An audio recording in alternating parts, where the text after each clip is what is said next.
Welcome to Hollywood on the Rocks on a Wednesday afternoon. My name is Chris Gore from Film Threat. Get ready today. A lot to talk about. The responses to an open letter to the WGA written by a WGA member, they have come in. They continue to come in. We're going to talk about it. Plus, a wrap-up of the Sundance Film Festival this year from Alan Ng, and a look at a video where we are all going to together learn what a sensitivity read is. What is a sensitivity read? Well, aspiring writers are going to explain it to us. Plenty more of that, plus a special interview today with the director of a film called, wait for it, There Is a Monster. Director Mike Taylor is going to be joining us today on the show at the end of the show, plus your chat comments and questions. Lots to discuss. Stick around. And I'm gonna find Alan at some point. Let's find Alan. Where is he? Let's get the show started. Come on, let's go.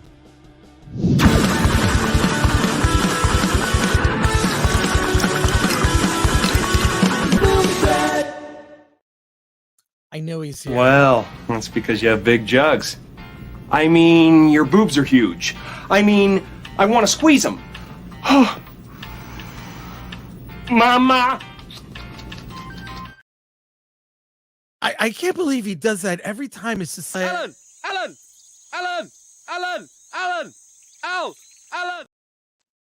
how dare you, Alan? I How think dare that's you? proof that I'm the prettier girl. No, for sure. Oh my God, you are way prettier as a girl than I am. I don't know what that says about me, but yeah, I'm Yes. not an attractive. You have Not personally ruined that movie for me now. I think we've ruined a lot of movies, actually. It's kind of crazy. So, hey, no Nerdrotic Nooner today. Normally I'm on the Nooner on Wednesday mornings. It's morning for me. It's 10 a.m. for me. Noon for Gary Beekler at Nerdrotic. He is en route to Orlando for MegaCon. So I'm going to follow, of course, all the craziness with everyone this weekend. They're having a lot of fun. I'm working. Alan and I are working. So have fun, Gary and Brian Kinnell and Jeremy and Drunk and all the people. And yeah, so Should we mention our start time on Friday then? yeah, we're going to start a little bit earlier on Friday, but look, I get it. FNT is at noon Eastern, 9 a.m. Pacific. There's going to be a conflict. You know what? You can rewatch a live stream. We're going to start a little bit earlier because I know they're going to be late. Yeah, we're gonna pull a WCW WWE Raw War. Yes, Start early. Yes, we're going to start early because we know they're going to be 45 minutes late trying to herd kittens. So that's happening. A lot of stuff going on too. And today, I'm sad to announce, today is the very last day that you can see Godzilla -1 color in theaters. That's after I searched. It is not playing after today. So I'm going, this is going to be the weirdest night for me. I'm going to see The Wizard of Oz tonight, the original movie, which is being released as a Fathom event. I bought tickets. I'm going to that. After that, I'm going to see the very last showing of Godzilla -1 color at the AMC Burbank 16. And I'm reminded that I was so fortunate. I never get autographs or get starstruck or I just don't. I'm like, an autograph, whatever. But I was at Monster Palooza several years ago, and who did they have there? They had Haruo Nakajima. I'm sure I'm pronouncing that incorrectly. And I got, Alan, if you could put me full screen. This is an autographed picture of Haruo Nakajima as Godzilla. He played the original Godzilla through the Toho films in the 50s and 60s. And he died in 2017. I was at Monster Palooza, got his autograph years ago. And also, not a lot of people know this. He played one of the Green Gargantua in War of the Gargantuas. So I don't have a lot of autograph pictures, but I have Haruo Nakajima, and I also got the original during the same convention. I got the original Ultraman, and of course, who doesn't have an autograph of Tommy Wiseau? So there you go. These are Wow, they're so hard to get. yeah. Well, the Tommy Wiseau wins are pretty easy. You can buy a football or some of his amazing underwear. But I just wanted to remind people, if you're thinking about seeing Godzilla -1, your last chance is today. So check it out, Alan. You can make me less. Yeah, I'll check it out. Go make me. Yes, let's get. We want equity. We want equity and equality in our sizes. We've got the diversity. Yeah, we got. I don't know if we had. Look, I think people are tired of this stuff. The letters I've been getting. We're gonna get to the story. We're gonna get to the story in a minute. I want to go through your Sundance reviews, and then we have something that came in that's kind of shocking that I want to play. I don't even know if we're gonna get to all of it. But lots to talk about here. Let's get to your comments before we get to some news stories and move on. So here we go. Well, there's a lot of comments that are highlighted here. We have a new member, Snow Queen Elsa. Thank you for becoming a member. Just want to say, not only if you're a member, we do giveaways. We give away digital codes to movies to enhance your digital collection. You get access to our Discord server, which you can continue the chat on Discord. Additionally, Alan and I post videos from kind of our travels, right? Like I posted a video today. I got to see American Star with Ian McShane, who, of course, you know from John Wick, the John Wick series. I'll be reviewing the movie on Friday. I saw the film at a screening. There was a Q&A, and it was amazing. Walter Hill was there, and he introduced the movie. Walter Hill, the director of 48 Hours. He did, The Warriors, and a legendary director. He was there. I filmed the intro. So if you are a member to the channel, you should have on your homepage for the Film Threat YouTube channel a whole tab of all the videos that we've been posting. We try to post videos every other day or so you'll get at least a few. You'll get videos every week that you can only see if you're a member of the channel. So become a member, and thank you, Snow Queen Elsa, for that. Alan? Yeah, hopefully I will try to do a Jackbox members only stream this weekend. Yeah. So, that's the other thing we're doing is once a month we're going to be doing members only streams as well, which are a lot of fun. We can just all chat, have members on, and have conversations. And we'll do some movie-based quiplashes. So, well, there you go. $8.24, 2 cents. The WGA article should be featured more prominently on the Film Threat website. Yes, I agree. Yes, we're working on that. Look, there's a couple things. One, I was so embarrassed yesterday because a real BBC did a whole thing on the article and they had all these problems with it that I'm canceling the people who do our ads currently. We are going with a different ad service that won't be so disruptive. And we're going to be making some changes. I agree with you. Literally, if you just go to the search and search WGA, you'll find it immediately. Yeah. It's on the homepage on the second row. Yeah, if you scroll down, we try to do like a running feed. There's the featured stories, then the feed at the bottom. We do our best, where it's literally, you know how few people run the whole show here? You're looking at, well, 2 of them. There are actually a bunch of other people behind the scenes, but I'm saying you're looking at 2. So there you go. Thank you, $8. Appreciate that. We're going to be doing more stuff with Rumble, actually. $8.24 goes on to say FT exclusive investigatory articles should have their own special headline section. Agree. We are going to be doing some format changes.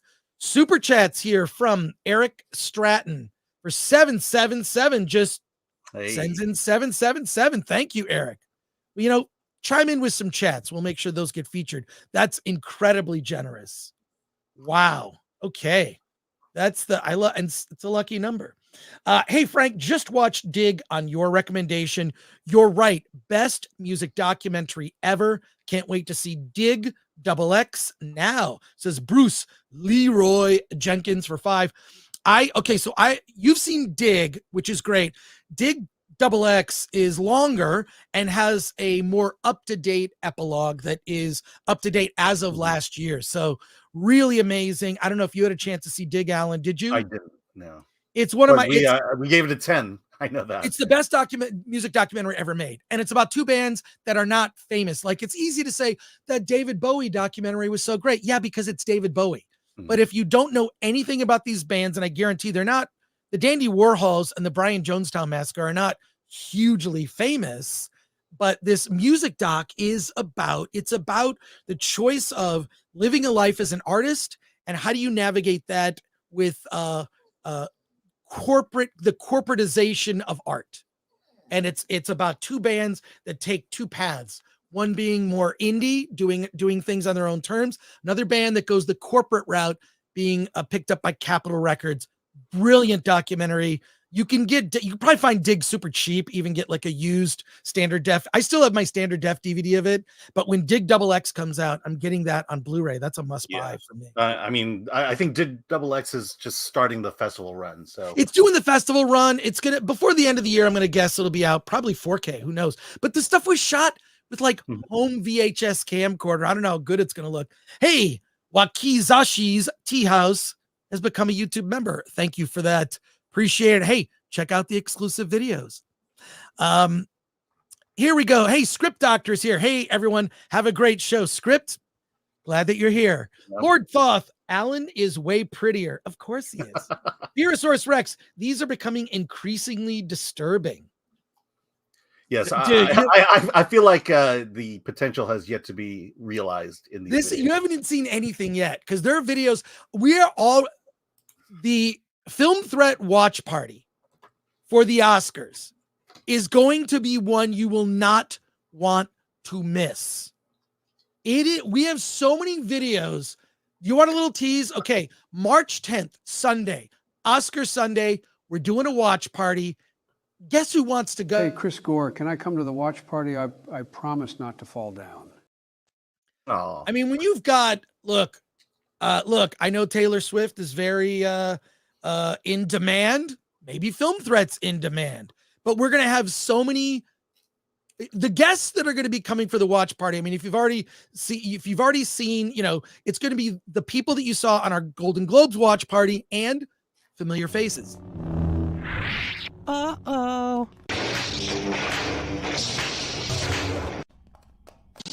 Boy, you got here just in time.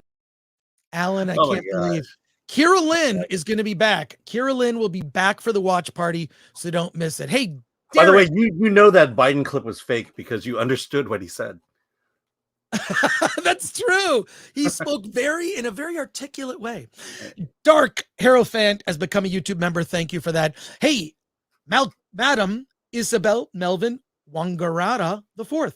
Mixed feelings on the WGA. They give us all the slop I skip on Netflix, but at the same time, shit like Oppenheimer, Succession, other great stuff too.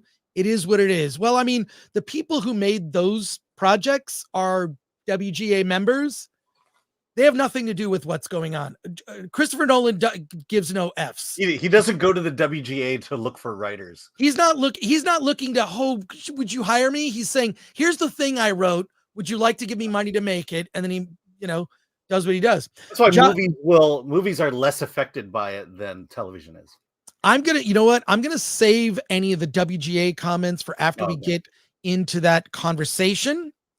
But I'm going to say Godzilla is Asian woke propaganda, says Big Shaq. Let's be clear. It's Japanese woke propaganda. Well, there you go. Blame the Japanese. I'm male and pale, but fresh as hell, says Mike. Okay, so I'm going to save all those for later. Cavity Colors has a week-long special edition Godzilla minus color shirt. Fans might want to look into it, says Dark Hierophant. And Chris, my condolences with regard to your Lions. As you can see, what's so funny is, so I had like this headband that was on the William Shakespeare. I can't find it. I did laundry and I washed it and I can't find it. It disappeared along with, who knows, probably some socks. Along with the hopes of the Detroit Tigers. Look, I predict this Super Bowl will be boring. I don't care. And you know what? Taylor Swift doesn't bother me. For years, they've always had celebrities at Super Bowl and they feature, she's on screen for whatever. Who cares? Taylor Swift being at the Super Bowl and dating a player, it doesn't, you know what? I don't care. I think Ryan brought up this morning. Remember when Jessica Simpson was on our football television all the time? When she was doesn't bother me. It's sort of like, look, I need an excuse to get up and make more nachos and grab another drink. And that's when I'm not, look, it's fine. The commercials are more entertaining. Rock and Roll Tyrannosaur for 10. I took my dad to see Godzilla -1 Color on Monday. He loved the movie and said it reminded him of watching the original films at the local theater when he was little. Mhm. Especially the minus color part. Lions game was rigged, says my third dish. Third dish.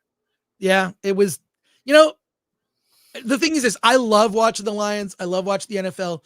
My life doesn't revolve around sports. So Yeah, but you want them to was, win fairly, or you want them to lose fairly. Right.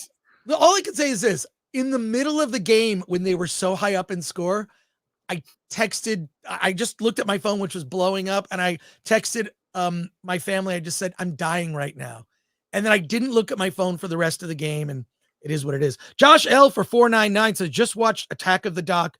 Really took me back. Thank you. Have you seen the doc Squaring the Circle? Good subject matter, poorly executed. Yeah, Squaring the Circle is the documentary. I believe we talked about it, actually. Yeah, Squaring the Circle. It's a documentary about album art and some of the iconic album art covers and how that art, how those photographs were created back before Photoshop, before any of that stuff. Great documentary, Squaring the Circle. Maybe a good companion to Dig. But yeah, you're right. It was, I mean, the thing is this, they had old interviews and new interviews. I think they did the best they could with what they had, and I actually quite enjoyed it. But you're right, Josh Ellen. Thank you for that. Ben Johnson for 5. Chris, what's your favorite movie soundtrack or favorite movie score composer? Really, that's like an impossible question. Like, what's your favorite movie? I mean, I really love the score for Oppenheimer. I've been listening to it relentlessly. Oppenheimer and Godzilla -1 are the two scores I've listened to most this year. But of course, John Williams, James Horner. What? Superman. John Williams. Superman, John Williams is a great score. I mean, when I back when we digitized our collections, remember when we had CDs? Most of my collection of CDs was all movie soundtracks. And then I had like pop music and other stuff that rock and roll, you know, punk rock that. But yeah, movies, probably John Williams' favorite composer. The soundtrack to Jaws, I listened to relentlessly as a kid, and I had the albums. But thank you, Ben. That's great. I could talk. We should do a whole stream just on movie soundtracks. All right, I'm saving your chat comments and questions for when we pivot. But we're going to talk about briefly, Superman the movie is one of my all-time favorites. Lord Metroid, member for 3 months. Thank you. Coming in quick. I think Star Wars was the first time as a child I realized how important the score was. When you opened that, I mean, I remember the smell of the albums. They were just like that smell, that whole experience. We have a lot to talk about today. We're going to get real quick. Alan is going to briefly, we're going to talk about Sundance. Isn't that right, Alan? Yes. We'll talk about 4 films real quick, but I'll just say. Wait, let me set it up. Let me set it up here. Let me set it up here, Alan. All right, we're gonna be talking about Alan. Do we have a banner for this? What's the banners? Get the banner up. Help me out. The banners are for the movies. And again, I'm in the wrong. So you decided to do this at the last minute, but you didn't come up with the. Here's what I love. Also, yeah, it's right there. What are you talking about? Well, here's what I love. We've been covering all the Sundance stuff. And when I say we, I mean Alan and the team at Film Threat. And what's great is every year Alan does this. After the Sundance Film Festival is over, he does this wrap-up story of all of the he does links to all the reviews, and it's right after the festival ends. The wrap-up story is close to after the festival. Johnny on the spot with pictures and all this. So if you haven't been keeping up with the Sundance coverage, just check out the wrap-up story that Alan will post on the site probably this weekend. Let's go. This weekend, yes.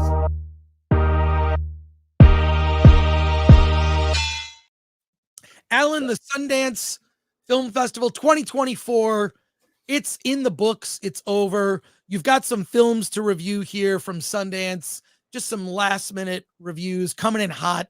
What are you going to tell us about? Yes. Well, let's just talk about the overall theme of Sundance. This year's theme is drama is depressing.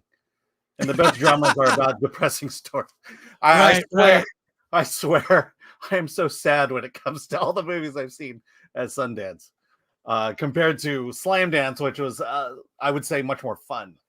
But let me go through 4 Sundance movies. One of them is going to spark a little bit of conversation here. The What's first that? one, oh, we'll get to it. The first one is Handling the Undead. This is from Norway, and it's your zombie movie, but unlike a typical zombie movie, this one's much more thoughtful. It's basically three people have experienced death. And an elderly woman, her best friend / lover, passed away. In another one, a single mother, her son passed away, and then a family, a father, mother, and 2 daughters. The mother passes away, and one night during a severe electrical storm, all 3 of those people who died come back to life, and instead of, it doesn't go through the whole, hey, you get bit by a zombie, you become a zombie, but it's basically, what do these 3 families, these 3 groups, these 3 people, how do they handle the return of their loved one? And not only is it the return of their loved one and the restoration of loss and the avoidance of grief, but also the loved ones are not quite there in their heads. And so when that person you love comes back and they're not exactly the person they were when they left, how do you deal with that? And that's kind of what this movie is. It explores that. It's from Norway, very thoughtful. I thought it was okay. It's, again, not your typical zombie movie. You're not going to get the typical zombie tropes, and it's just more or less a look at family dynamics more than it is about a zombie movie. So you have a question or comment about that? No, we got to go through these. Yeah, we'll quick, Alan. blast it. Okay, Black Box Diaries is let me just grab the note here. Black Box Diary takes place in Japan. It's a documentary featuring journalist Shiori Ito, and essentially her story is that she was a rising journalist at the Tokyo Broadcasting System, and she was sexually assaulted by her superior. He was a friend of the Prime Minister Abe at the time, very close to him. So he's a very powerful man. He was the White House correspondent for Tokyo News, and he basically drugged her and had his way with her. And so the thing is that because he's so powerful, that the police wouldn't investigate the story. And then she decided that what she has to do is to stand up for all women who were assaulted in Japan and come out. Because if you were to come out publicly as a victim of sexual assault, you're basically publicly shamed. And that's what she did. She went after this very powerful man. And we soon learn how difficult it is to prosecute sexual assault in Japan. To the point where in the middle of the film, there's legislation considered to make it easier to prosecute. But also there's a great deal of shame. There's a great deal of blacklisting that she went through, a great deal of abuse. But at the same time, a lot of women coming out saying that, they appreciate her taking a stand. And that's what this documentary is about. Here, I'll skip the next one. I'll go right to the big one. Seeking Mavis Bacon. No. It's Beacon. Is it Beacon or Bacon? Right. It's Beacon. Sorry, I misspoke. So wait a sec. Does this get a question? Does this have to do with that typing program that help people learn how to type? The Mavis Bacon typing program? Yes. It does? Yes. Let me get the right name here. Okay. Mavis Beacon teaches typing. It's about that game. So this one is very interesting because it goes in a direction I didn't think it would go. And the movie annoyed me immensely.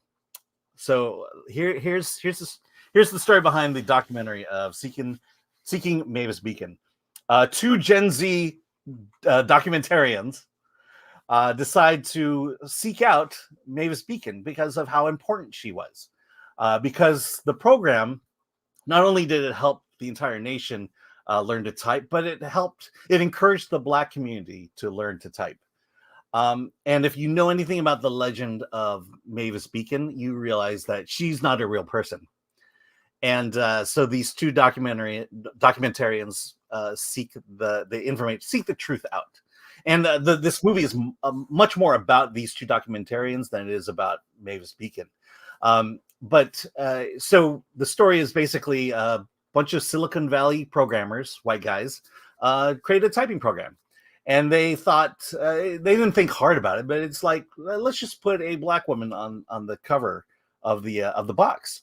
And so they hired a black actress, a black model, and she became famous because of her image. She got, because it at that time software was fairly new, and no one knew the potential of this. She was paid a typical rate that a model would get for a product cover, and of course the whole thing takes off. And half of the movie, or the first part of the movie, is just about how important this program was, because it taught black men and women, boys and girls, to type. And by learning to type at a proficient level, that gave them access to quote unquote white jobs. And, numerous stories of people who got ahead in life, who got that extra step in life by learning to type. And that's what they did. But of course, they're Gen Z documentarians. So of course, there must be racism behind this. And so they searched things out. They talked to three of the white programmers who did it. Then they kind of debunked the fact that there's no Mavis Beacon, and then they go searching for the model, who they replaced midway through because the model sued the company over basically a variation of her image that she didn't like.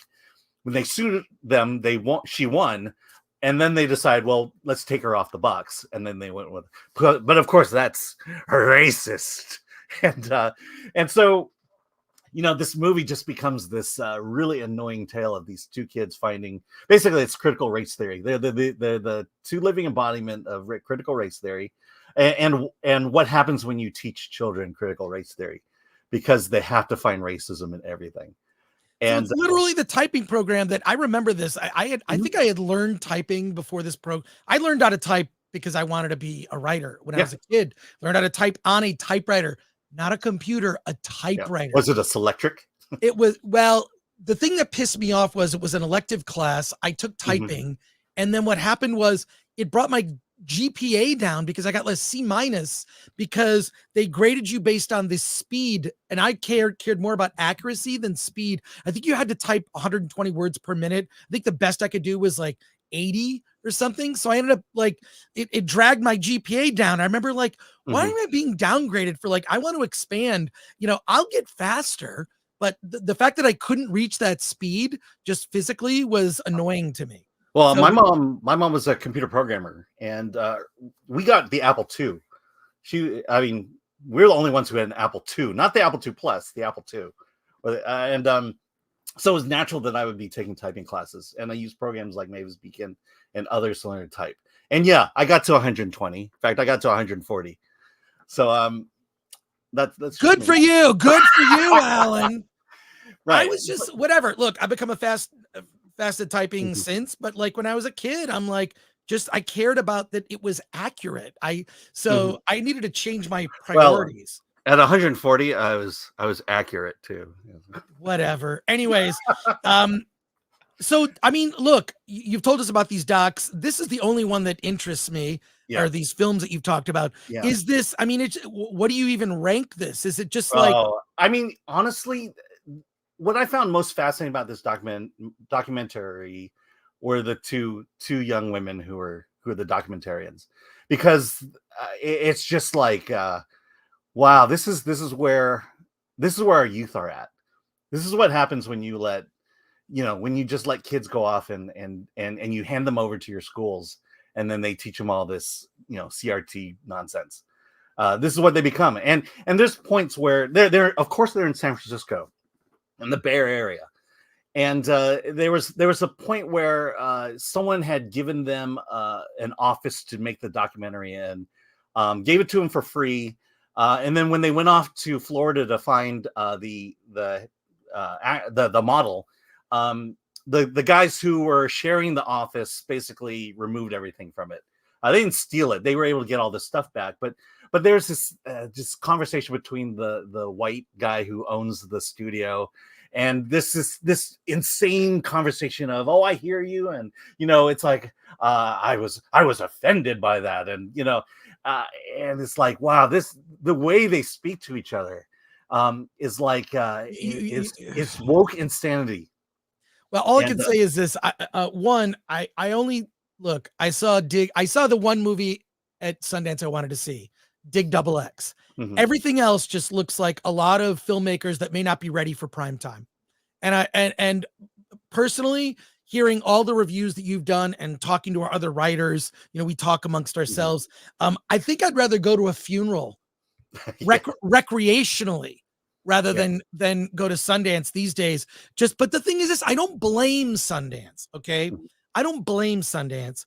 They choose the movies that choose from the movies that are submitted to them. I blame this new generation of filmmakers. We're going to get to that later in the show. But I blame this new generation of filmmakers that are just not ready to make big movies yet. They're just not ready. And we enable them. It's like we tell them, tell your story, give us, use your voice, but we don't give them any help. Right. It's like Alan. We'll get into it, but this idea, knowing the topics we're going to talk about, this idea of mentorship just doesn't exist. All right. Well, look, we've got over 1,000 people watching right now. So smash the like button, subscribe to the channel. And that's a wrap. And look for Alan's story on the Film Threat website, the Sundance Film Festival 2024 wrap story, where he links to every single review from Sundance. There'll be a follow-up story also on Slamdance. It'll be this weekend. For my money, Slamdance had better movies. All right, let's pivot.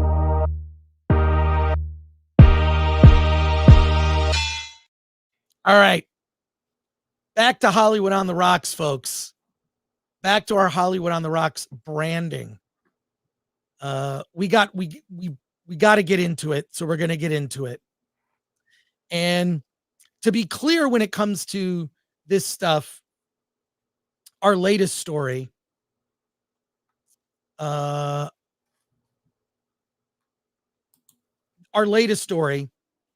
about the WGA. This is a follow-up story to the open letter to the WGA, which was written by a Writers Guild member. So Writers Guild member wrote an open letter talking about how things have changed because of DEI. And the story is on Film Threat. If you don't see it, just search WGA and you will find it. You'll find both articles. You'll find, we link to the open letter. I'm going to make this a little larger so I can read it. I can read some of it. I just wrote an intro to put it all into context. And you probably heard this, but this was a quick intro to what you're about to read. And I'll just start. The only constant in entertainment is change. Industry veterans understand that dramatic pivots in the way that Hollywood does business are the only thing that can be counted upon. But recent shifts have veteran writers concerned. Part of this has to do with the WGA's requirements that new members check boxes to identify themselves so that this data may be used in the hiring process. It won't be used for any sort of prejudice, will it? A recent open letter to Writers Guild of America, written by a WGA member, is saying out loud what so many in the industry fear to say. And that is that radical voices have taken hold in Hollywood and are more concerned with pushing ideology and messaging rather than entertaining an audience. As a result, the money generated by the industry has seen a remarkably noticeable drop.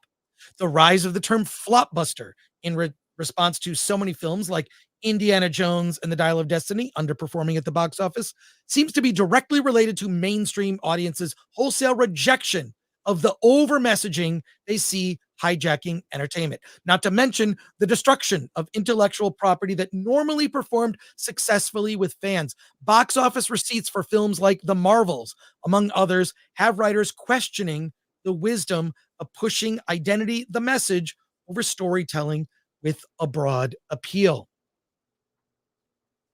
The mainstream industry trades have yet to weigh in on this open letter. And let me just say this, quick aside.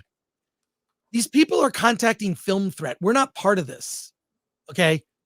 This is anything that we're not an industry. We review indie films and mainstream Hollywood movies.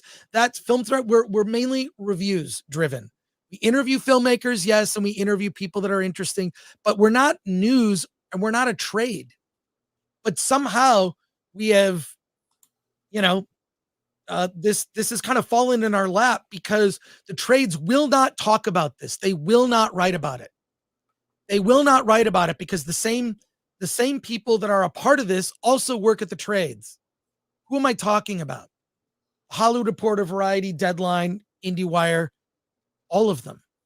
Not one has taken up this mantle. Moving on. However, the story has resulted in a flood of emails sent to Film Threat. These correspondences paint a picture of an industry where fear of speaking out could result in one being blacklisted as problematic. You must adhere to this new ideology or face the prospect of unemployment forever. A phrase we heard over and over again is this: male and pale is stale. If one were to reword this statement in another way, may result in accusations of racism. I always think that to myself, like when I see someone like say, is this racist? And I just replace another group, like I play a little Mad Libs. I play a little racist Mad Libs. Is this racist? Replace a word. And if it just, you just sort of sound like, yeah, that sounds like at the very least prejudice. But this view is widely accepted all over Hollywood like a mantra. Male and pale is stale is driving the types of films and TV shows that get made. What industry outsiders may not understand is that Hollywood is a freelance business where work is scarce. And in the current day, one must constantly demonstrate allegiance to certain ideals or face the prospect of never working. The fear is palpable and a dominant force hanging over the heads of those who wish to simply make a living working in entertainment. I'm not talking about actors or even writers at this point. I'm talking about gaffers and people who talking about art directors, talking about production designers. I'm talking about storyboard artists, because those are all the types of people that reached out to me in addition to working writers or previously working writers. These emails sent to Film Threat have been edited to protect the identities of those who wish to speak out, all of which requested to remain anonymous. The letters came from Emmy and Oscar nominated talents working at various levels in the industry. Additionally, letters that were repetitive or simply echoed points already stated have been left out. I mean, we had to cut chunks, a lot of stuff in other letters because we can only put so much. And actually, I think it's pretty long. All right. What follows are emails sent to Film Threat in response to the open letter. Draw whatever conclusions you wish, but one thing is certain: Hollywood is changing, and many feel it may not be for the best. See, I'm logged into my account here, which is why the ads aren't popping up. Yeah. Hey, let me just say one thing. If you're a white male WGA member and you're paying dues to the WGA, you are paying dues to an organization that will not advocate for you. Keep that in mind. Keep that in mind. Moving on. I'm not going to go through. I'm going to go through the highlights of some of these, and we're going to leave a link in the description with this video so you can read them all because it's long. But we got, it's very complicated. People coming at it from different. I mean, the sort of end of the article is like production designers, art directors, people from other crafts, including publishing and the music industry. This has affected everything. But here's a letter here. Just wants to remain anonymous. Number one, writers hired on comic book shows are told it's a positive that they are unfamiliar with the original comic book and not a fan of the existing IP because they want to do a quote modern take on the material relevant to today. Two, writers are asked, why the story today? How is it relevant politically today to the existing narrative they're pushing on our culture? And B, why are you the person to tell it? Because I have talent and I wrote it is not a valid answer. What a valid answer is, because I'm a member of this aggrieved group or class, and only we can tell our own story. This leads to a heads we win, tails you lose, where if you don't include diverse characters, you're dinged for having an all-white, non-diverse cast, regardless of the time or place or this of the story or historical accuracy. And if you have a diverse cast, I noticed a typo there. It should say cast, not case. Race and gender, then you are guilty of cultural appropriation. This means that unless you are, for example, African American, you are not allowed to tell a story about an African American character or disabled or LGBTQ plus. Unless you are that specific subgroup, you can't write it. How am I supposed to write a movie about bugs? Maybe I'm writing a Bug's Life 5. Did they make a Bug's Life 2? I'm sure they did. Yeah, interesting. Let me look up the writers of Echo for a moment. There's a bias towards, this is number 4. There's a bias toward the 2 for or 3 for hire. Being gay, for example, isn't enough now. You have to be gay / African American, Latinx, undocumented, unhoused, differently abled. Then on the DEI scorecard, you have a 2X or 3X positive score for the hire.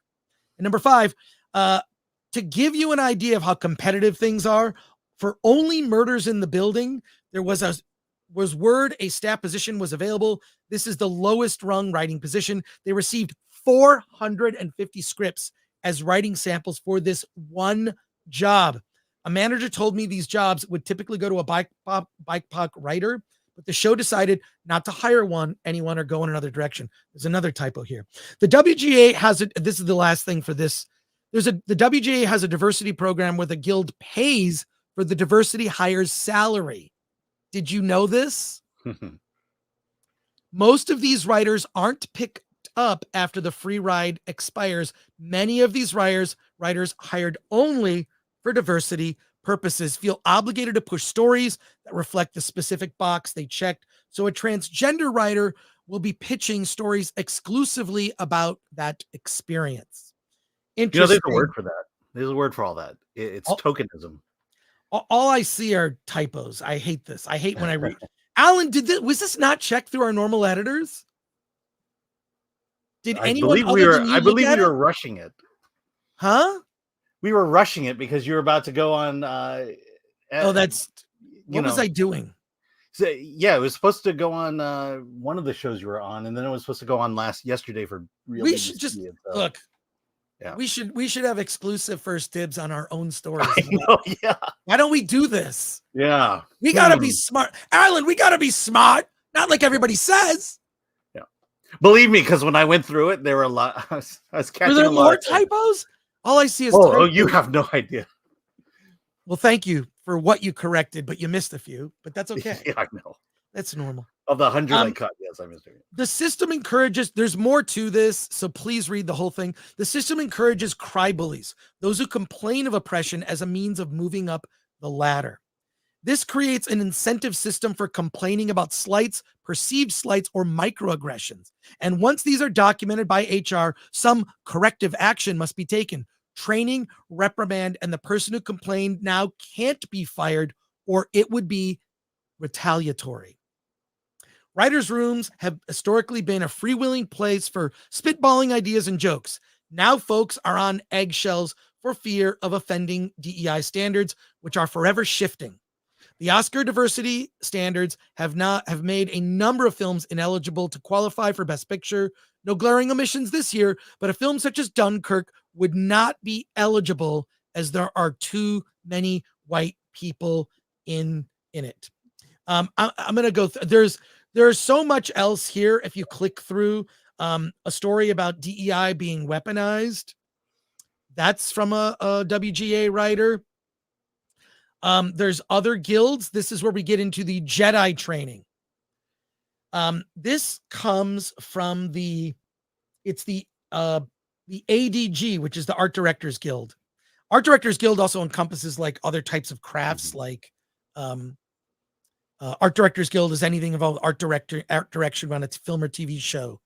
Like my understanding is it's production design, it's storyboard, it's anything in that. So there's an Art Directors Guild, and they have what they call, this is a screenshot from a from a newsletter, and everyone is encouraged. And by encouraged, I mean, like, did you not fill out the form yet? I mean, there are people being harassed. Like, fill this out. It's called Jedi training. There's all sorts of times you can sign up to do it. It's justice, equity, diversity, and inclusion trainings. And it's a little reminder, says, remember to put one of our upcoming Jedi trainings into your schedule. We encourage every ADG 800 member to take advantage of the training, which will be conducted through our partnership with Elevate Inclusion, open to all members in good standing. Here's the thing. There's a threat, and I just got a letter this morning, where it's threatened that if you don't do this, you're not eligible for employment. You must do this training. It is not. When you fill the forms out, identifying who you are, you will no longer be eligible for employment. Well, all I can say is this: is there a thing, a click check all? You can you? What if, for example, you are mixed race? Do you check more than one box? What if you're Afro Latino, which is a thing? Why? How? All right. You may post in the comments. We are approving any comments that, look, no, please. People are disagreeing in the comments. That's fine. Yeah, please. Yeah. So just respectfully debate, please. But if you're going to be anything, we keep the line. We'd like to have a conversation that is, look, here's one here. Female, gay, and brown brings sales down. Okay, while I don't agree with that, someone is taking that with humor. Fine, that, it's not overt there. But this story, it goes on. There's more to it. There's other industries, people from the publishing and other film unions, this self-identification surveys and member census and Jedi training. All of this is covered in here. So please read the story. I want to know what you think. So let's go to and we're going to continue to cover this. I already have enough material for a part 2. In 2 days of this being out, I have enough letters where I could do a part 2 that's longer than this. But this is just the tip of the iceberg, folks. Well, let me tell you, the D files, the D files is going to be delayed a week because there are certain things that have to deal with this that have come to light, and I need an extra week to kind of process all this new information I got. But it will show basically how this happened and the ramifications of this, because what's happening at the WGA has completely happened in animation, in the entire animation industry in the United States. Yeah, it's really disheartening to see. And the stories, the thing is, we've cut a lot out. We cut a lot out because we're trying to protect the identities of the people who are coming forward, because they trust us. They don't trust the trade publications that cover the industry. They're trusting Film Threat at this point, which, obviously we're not going to give up anyone's identity, but I feel like this isn't like Film Threat's mission. Our mission is, hey, we're an indie film thing, and we kind of have fun poking fun at Hollywood. I didn't want to have to do this, but here we are. Yeah. Let's go to your comments and questions, and we're going to start with super chats here. John Manaling, member for 18 months. My membership's now of legal age. There you go. He's talking about 18 months. Thanks, John Manaling.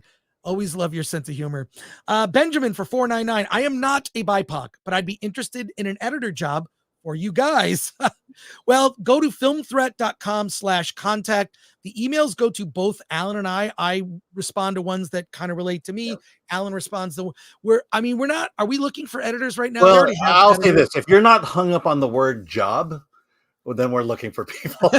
We've got a tight team, and you'd probably like to write for us for a little bit before you become an editor. You kind of have to get to know it first. Wild Hunter for £5. I teach adults from a variety of backgrounds, but have to follow DEI rules. F that. I treat all my students as individuals. It works. I've always liked to do that. Until someone turns you in. Crit Nature for $5. Martian pesos. I don't know what that is. Hail Film Threat. Excited for the Danish movie, The Promised Land with Mads Mikkelsen next month. Did y'all see the trailer? Not only that, Alan reviewed the film already. Yes, I've seen the film. Seen the film. Yep. And is it Friday? I saw it on the list for Friday. I don't know if it's coming out. Well, we'll do another review, but it's coming out in a couple weeks. You need to see it. I've seen the trailer. I have not seen the movie. I will see the movie. Alan has already seen it. There is already a review on the site. So thanks, Crit Nature. I'll just say it's good. It's really good. Pilgrim Media, Ing the Merciless can type fast. Well, la-dee-da. There you go, Alan. Hey, whatever. Latino Slant, brown typewriters are spray paint and blank walls, says Paulie for 2. Thanks, Paulie. Subscribe to Latino Slant. Go to thelatinoslant.com, newly launched website, which is fantastic. Any chances of a meetup at South by Southwest in Austin? Please come, says Jose Taco for $1.99. We might not make it. It really is like a cost issue. It's so expensive now. We will talk about that next week, Alan. We need to just determine. I'll give you a budget, and I'll try to go as low as, and we'll see if we can make it work. Well, if you just eat so much barbecue, you ate so much barbecue. Oh, I don't care. How can you not go to Austin and not eat barbecue? Food is the cheapest thing, actually, relatively speaking. And I did Uber Eats to get it all. So. Don't do Uber Eats. Just go to the Draft House. No, but you have to get there when you don't have a car. Get stuff to go. If you don't have a car, you have to pay for the car. All right. Yeah, I'm saving money. That's the thing. I might go with you. If we go, it'll be like one of those. Remember the Three Stooges episodes where they would sleep in the same bed together? Yeah, that's how we'll save money. Look, the big hitch is that's also Oscar weekend. Oh, then I can't go. Yep. Ace for 5 says, Chris, to what extent do you think censorship or self-censorship is common in modern day Hollywood? Oh, it's not just common. Sometimes I am concerned about what I say out loud in public. Mm-hmm. My friend Dante, who I go to the movies with every week, he's part of our movie meetup group. And even when he and I are in public, it's like, oh, we talk in the car and it's like the best podcast ever. And then we're like, oh, we're kind of like out. We can't really. Yeah. But yeah, no. And if I feel that way now amongst my friends, I don't give a shit amongst my friends. But when we're at a press screening with our peers, it's like, yeah, you got to kind of watch it. Yeah. That's why I sit next to Alan and I whisper in his ear. Oh, we don't whisper. So. Yeah, there you go. Thanks, Ace. Blue Collar Loser for 10. I know you two aren't gamers, but I beat Jedi Survivor today. Hey. Wait, Justice, Equity, Diversity, and Inclusion Survivor? This and Fallen Order are the best Star Wars stories since Rogue One. You two should watch the cutscenes on YouTube. Better movies than anything live action. I actually have the game. I have the game as well. Yeah. I will. We are talking about just doing some game streams for fun. Hey, Leah Raven gifted 5 Film Threat memberships. Thank you for that. And Danish Bacon, and a release into Mavis Bacon. No, for 169 Danish krona, I think. Hey, gay boys, what are your predictions on the new TV series Shogun? I saw the trailer. I saw the original Shogun when I was a kid in first run on television. I was little, loved it. My grandfather, who fought in World War II, he was in the Navy. He had been to Japan. He was obsessed with the Shogun series, and we all watched it together as a family, and it was fantastic. I am really looking forward to the new one. It sounds great. Mm-hmm. Alan? Yeah, we didn't care when it came out on television, so I never saw the original. There were Asian people on TV. You don't care? Sorry, they were Japanese people on TV. Oh, that's right. Yeah. Why am I railing on the Japanese right now? I don't think it had to do with that. I think it was, quite frankly, the commercials were very sexy, and I think that's why my parents didn't want us watching it. And Leah Raven became a YouTube member. I'm switching gears here. I'm going to start from the top. A few more comments, and then I have something that just happened. Oh, wait, I'm going to get to that later. Let's start from the bottom. Oh my God, they're just rolling in. Pro tip, grocery store, get deli and to-go options. Suns and Shadows member for 6 months. Alan, you got to budget. Come on. I am budgeting. I'm saving us an Uber ride to and from a restaurant by doing Uber Eats. Latino Slant for 5. Instead of white, pale, and stale, we got brown down and turn the smile upside down. I Well, don't you even know can't what that rhyme means. down with down. That's the problem. AF Watcher 88 for 199. I recommend looking up Dr. Catherine Liu, spelled Liu. Alan, would you do that for me? And David March, member for 8 months, says this is illegal. The WGA could be sued into dust. I think it's getting to that point. There are angry members. It is now getting to the point where I believe there will be a lawsuit that comes from this. What am I looking up about Catherine Liu? Dr. Catherine Liu. Yeah, about what's the subject? Because I'm getting an actual Dr. Catherine Liu here. I'm sure it's not a common name at all. JTPRX member for 16 months. Thank you for the support. Growing up as a pale, stale male, I watch all types of shows with black lead female families like Family Matters, Fresh Prince. Watch for family values, not race. Same thing. One of my favorite shows growing up as a kid. No one remembers this show but me, probably because I'm old. I think I know. What's happening? Yep.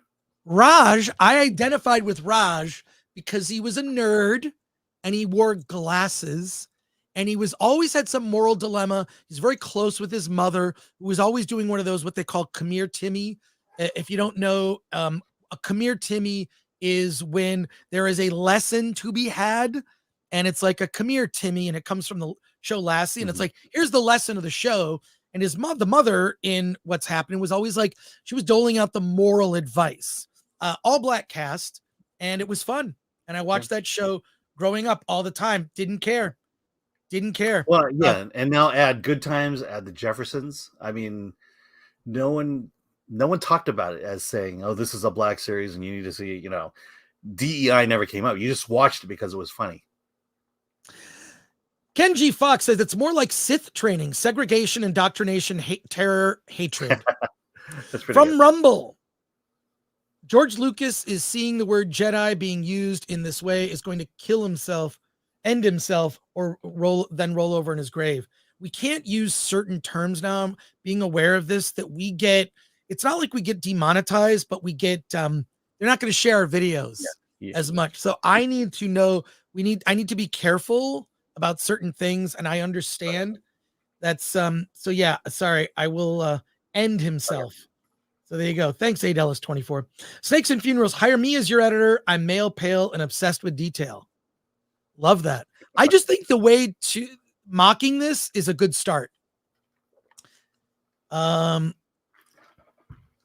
Dragon 003 says, what filmmakers need to do is make their films and say, to hell with this discrimination crap. Absolutely. Jet Black Heart 83 says, everyone loses with DEI. It's an incredibly destructive thing. Even after it's removed, the damage is done. I just think it creates a toxic work environment. Yeah, and also we never talk about quality of work. We never talk about art, the beauty of art. We never talk about good stories anymore. All we talk about is race. Yeah, it's it just seems like there's such an obsession with it that they're going to be I just think, well, yeah. The end goal is lost ultimately. Correct. When the idea of putting out a great television show or a great movie, that talk is lost. Yes. When you dive too deep into this. Sorry, I have to respond to something that's related. So the Raven and the writing desks for $5 Canadian, $5 Canadian, I don't know what they call it. I just realized DEI is the nothing from the Never Ending Story. Okay, let me see. Let's sorry, going down here. Let's see. Mike says, I'm male and pale but fresh as hell. I think we did that one. Got a rhyme though. Let me see. Yeah, Chris and Alan, thank you for bringing attention to this when nobody else will. I'm hearing that a lot. I was just talking to someone today and it was just like, you guys are the only ones who are actually actively talking about this. Well, I think it's like, the thing is, this is like, I do think that a lot of people like Gary Beekler, whatnot, at Nerdrotic kind of set the stage for this. Was like, he was the canary in the coal mine saying, hey, this stuff is happening. It feels weird. Something's weird about these movies. He was talking about this way back in like 2018. Yeah. And so, 5 years ago, was talking about this stuff. But now it's like, this is people in the industry now discussing it. Yeah. Where are you? Yeah. I mean, I was talking to someone, and we the conclusion after our conversation was animation is lost, is completely lost. You can't fix animation unless you tear the whole thing down, burn it, and then start over again. I did see the new trailer for Minions 4, and it looked pretty good. It just looks like dumb fun. But that's I forget the guy's name, but that's not in France. It's Illumination Studios, and they're distributed by Universal. Yeah, but they're out in France, and they it's the industry in America is gone, and we're losing it slowly but surely. Comic books is gone. Soon the movies will be soon any popular movie is going to be gone. Yeah, it's Pilgrim Media for 2 says, will non-compliance of DEI affect distribution? I don't know, but I happen to know that the National Association of Theater Owners, they're all super based. They don't care about any of this stuff. All they care about, you know what? They don't care. If people are in the theater paying money to see something on a big screen and buying refreshments and drinks and whatever, they don't care. They are just there. So, but they're, look, when big movies Madam Web is going to tank. I looked, there were 0 tickets sold.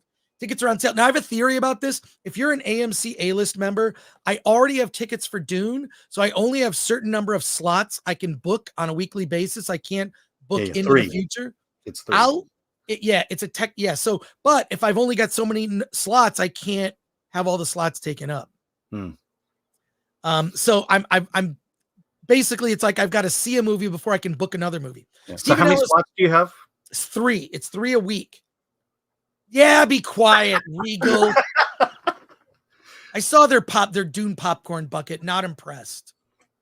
Not impressed with the Dune pop. What am I supposed to do with that popcorn bucket for Dune from Regal? Well, we know what you can do with it, but I can eat popcorn out of it, and that's it. Yeah, $40 and no popcorn. Stephen Ellis, member for 10 months, says not watching live for too long. For too long, as it's late here in Scotland. Wanted to say that I love the channel. Your takes on all things film are superb. Well, thank you for that. Hey, we have a YouTube channel that I love. Script Doctor's here. Writers don't write for today. We write for tomorrow, says Script Doctor. Subscribe to Script Doctor's channel. He goes deep. He goes deep on this stuff. Script Doctor goes on to say, glad more writers are finally coming forward with the Today issue, but I brought it up with Film Threat and other channels. It's long overdue. Suns and Shadows says, so if you're yellow, are you mellow and shallow? I don't think so. You got to rhyme these things better. Yeah. Stitch says, apparently Chris deserved that C+ in typing class. Hey, I'm just saying, I'm trying to better myself. I didn't just take the basics and skate with, whatever, but I had a good GPA when I was in high school. I had like a higher than 3.5, but I could have had even higher than that, close to a 4, if I just didn't take these elective classes where I was trying to better myself. Stephen Ellis, watched Tales from the Loop yet for £2? I have not. My apologies. Chris is Alan's token higher now. No, yeah. Leith, Raven, You're no. my token higher. I'm the token white. You know what? We've been on streams where I'm like the token white guy. I'm in the minority. CyberChud 2077 says Chris embraces a diversity of spelling. Fine. Darth Diculus says, have you guys reached out to the WGA for comment about this? Not yet. Yeah, we'll do that. Then we'll hold our breath.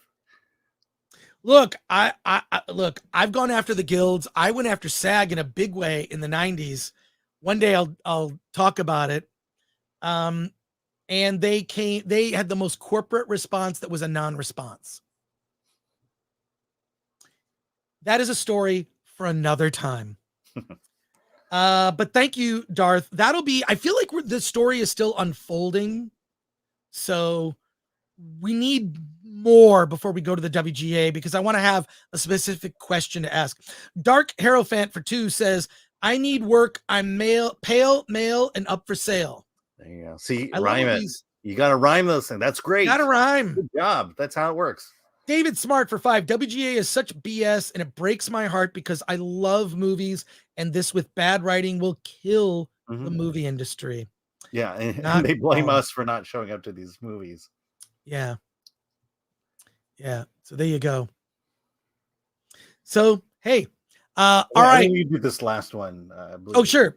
Yeah. I feel Red Pilled Rants says, I feel like the tide is turning. A new paradigm shift. I mean, I'm seeing this discussion more now on the internet. Not just us, but from other people and from other industries. Interesting. Yeah. Well, we're gonna pivot for a second. We're gonna pivot. And we're gonna talk about something that different.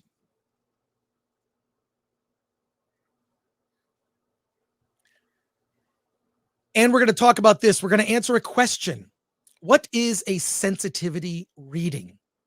I had never heard this term until I received an email a couple days ago. And this email from someone in the industry included a video. And we're going to watch part of it. So this was source screen recorded this past Sunday. And the person sent this through. It's not like it's an email, so their identity could not be tracked. Okay. And this person wanted me to see this email. This video. This video is from a writers community called Roadmap Writers. These are a group of young writers that are mentoring new up and coming young writers. The person who sent this to me made sure that I knew that the advice that was being given to the up and coming writers from these are low level, entry level writers with barely any credits, all in a writers group giving advice to young up and coming writers. And the advice they're giving gave the person who is in the industry pause that the new people being mentored are being mentored by people that don't know what they're talking about and had major concerns about this, which led to the definition of a sensitivity reading.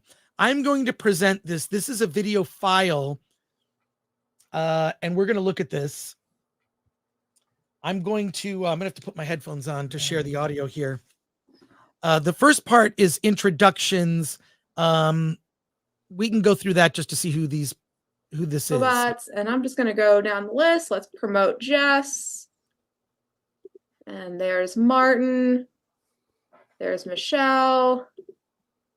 And where'd you go, Parker? I saw you, and then you went away. Okay, so Parker. So they're gathering up everybody for this Zoom call where they're going to explain what a sensitivity reading is. One guy's in his car. They're about to give their credits and talk about. Hello. Thank you for being here. Thank you for joining us. And again, as I said, you all consented to like hanging out with me for an hour to an hour and a half. So bless you. And I'm sorry. But all right. So the writers don't care who I am. I'm just here to kind of facilitate questions. But I don't know if they've had the chance of meeting all of you. So I'm going to have you all go around and introduce yourself. And for this one, I'll like call on you. But whenever we're asking questions, I'll just pose the question and then we'll just kind of have a chat. And we'll give that a go and see if that kind of works. But let's have Jess go first. Hello, my name is Jess Carson. I'm a writer.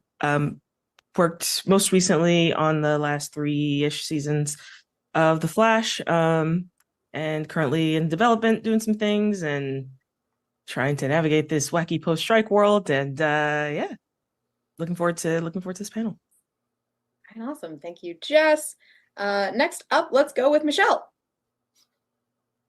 Hi everyone, my name's Michelle. I am also a writer. I most recently worked on The Power on Amazon, which came out last year. And previously also worked as an assistant at many places. I worked at Universal, I worked at Amblin Partners, and I was an NBC page for a bit. So those two are, from what I can see, the only ones with really credits that are searchable. So the one Jess who introduced herself seems to be the one that has the credits of the last 3 seasons of The Flash. So moving on. All right, awesome. Thank you, Michelle. Next up, let's go to Martin. Hello, everyone. Yeah, writer here as well, currently on PBS's Don Quixote. Like Michelle, I have an extensive amount of years as an assistant. I come from Marvel TV to Shondaland. Yeah, excited to be here. All right, awesome. Thank you so much. And wrapping it up is Parker. Hey, I'm Parker, also a writer, trans mass as well. And I most recently was the staff writer on season 2 of Grease: Rise of the Pink Ladies. And before that, too, was also an assistant at Shondaland on Bridgerton season 3, and worked on a couple of other shows like Bluff City Law and The Baker and the Beauty and Transparent. Also, sorry, I'm in the car. We're on a road trip, but here's our little puppy as well. Doesn't sound right. So sorry if we cut out at all. No worries. A puppy's always welcome. I'm glad you are not driving and zooming. No, never. Okay, thank you. I didn't ask whenever you told me on the email. I was like, I'm sure Parker's fine. Just I can do both. go. Yeah. All right, cool. Well, thank you all for joining us. So, we have some questions prepared. We're just going to go through those. And then we can take questions from the audience. So audience, if you are just now joining us, as a reminder, questions need to go in the Q&A box, because if they go in the chat, I may make a mistake. So let's try to head my mistakes off at the pass, shall we? Word. By the way, this entire video is 45 minutes. We're going to go through the first part of it and go from there. But it's interesting because a lot of what we're talking about are people who are faceless. So this gives you a little bit more insight. Okie dokie. I also have a lot of very fun Oklahoma-isms. So apologies if a y'all and an okie dokie get said a couple times in this webinar. Anyway, all right. So just to kind of kick things off, let's lay some groundwork.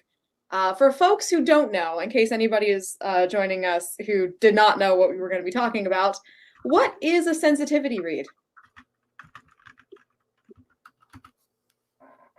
So sensitivity reads basically if you're writing something and you may be a bit out of your depth as far as a demographic goes. You want to get someone to take a look at your script to make sure there are no tropes or stereotypes or things that may be found, unintentionally, what's the word I'm looking for? Offensive to people.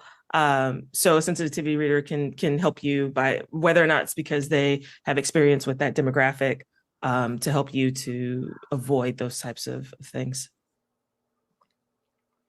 And to add a little bit onto what Jess just said, I think it's also to kind of counter our own biases in just, the writing realm and our experiences. It's a great thing to get perspective, whether we utilize it or not in our scripts, but it's fantastic to just get multiple perspectives on the subject matter. Yeah, I totally agree with what they have both said. And I think it basically is just it's essentially asking for fact checking from readers who might have some more lived in experience when it comes to certain topics and stories. So it's not just about, it's not necessarily just about whether or not you have nailed the identity of a certain character, but also about the situations that they might be in, war stories, immigrant stories, survival stories, all of those. Alan, I'm going to pause it there for a second just to get your thoughts as we're going through this. This is just the beginning of a 45-minute Zoom meeting. To be clear, these are new writers that are mentoring people who've never done anything in a writers community. Oh, so you're saying it's people with very little writing experience mentoring people with no writing experience. I didn't want to come out and say that, but that's exactly what this is. So look, I think a writer should be able to write about anything. Mm-hmm. And I think it's your job as a writer to research things. I'm going to guess that when Christopher Nolan was researching Oppenheimer, he did a little, not only did he read the book of which the Oppenheimer film is based, he did a little research on his own. Part of what you do as a writer. But what are your thoughts on what we've seen so far? And then we'll continue with the video. I mean, the thing that bugs me the most is there's this assumption that let's take a certain label. We'll go with Asian since I'm familiar with that. There's an assumption that all Asian experiences are the same.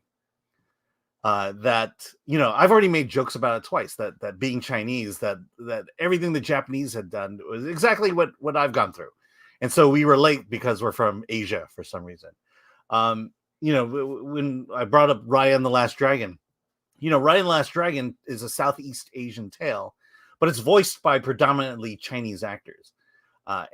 And to say that Chinese actors know the experience of a Southeast Asian character is false. But at the same time, we are all human beings.